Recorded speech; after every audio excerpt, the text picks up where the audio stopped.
پڑھی جانے والی زیارت ہے امام حسین کی زیارت اربعین.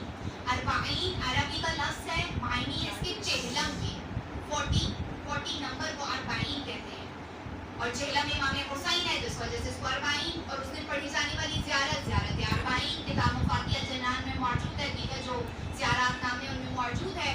کیسے پڑھنی ہے؟ معصوم فرماتے ہیں کہ زوال سے پہلے اس کو پڑھیں, اور کیسا جملہ کہ معصوم فرماتے ہیں اس کے بعد جو چاہے خدا سے مانگ لو, جو چاہے مانگ لو, بشرطے کہ وہ جائز ہو, کسی کے حق میں نہ ہو, اس انداز سے مانگیں کہ کسی کی حق تلفی نہ ہوتی ہو.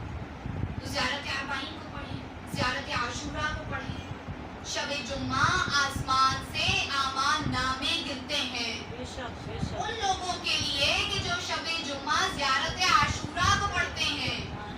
40 روز پڑھیں, نہیں تو مولا فرما رہے ہیں کہ کم از کم لگاتار پڑھیں, آپ کی ساری دعائیں قبول ہو جائیں گی. 100 بار لات 100 بار سلام کے ساتھ نہیں پڑھ سکتے, آسان زیارت دی ہوئی ہے وہ پڑھ لیں. اس کے بعد دعائے عاشورہ ہے اس کو پڑھ لیں. اور بھی آسانی کر دی معصوم نے, فرماتے ہیں جب کبھی دل کرے کہ ہماری زیارت کرو اور تم نہ پہنچ سکو, کربلا نہ پہنچ سکو, مولا فرماتے ہیں غسل کرو, اپنے گھر کی چھت پہ جاؤ, ایک بلند مقام پہ جاؤ, اور ہمارے جد کے روزے کی طرف اپنا رخ کرو اور فرماؤ کہ السلام علیکہ یا عباد اللہ, بس تمہارا سلام ہم تک پہنچ گیا. کتنے کریم آقا اور مولا ہیں, کیسے رحم کی نگاہ کرتے ہیں اپنے محبوں پہ.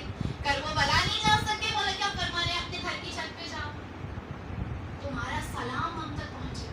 اور اتنی رحیمی کے فرماتے ہیں پھر جو چاہے مانگو گے ہم دے دیں گے. ہم تک نہیں آ سکتے نا, وہیں سے محبت کا اظہار کرو. کل 20 سفر ہے, اعمال اربعین میں اس کو لازمی انجام دیجیے. مولا حسین سے دنیا کی چیزیں نہ مانگیں, ان سے معرفت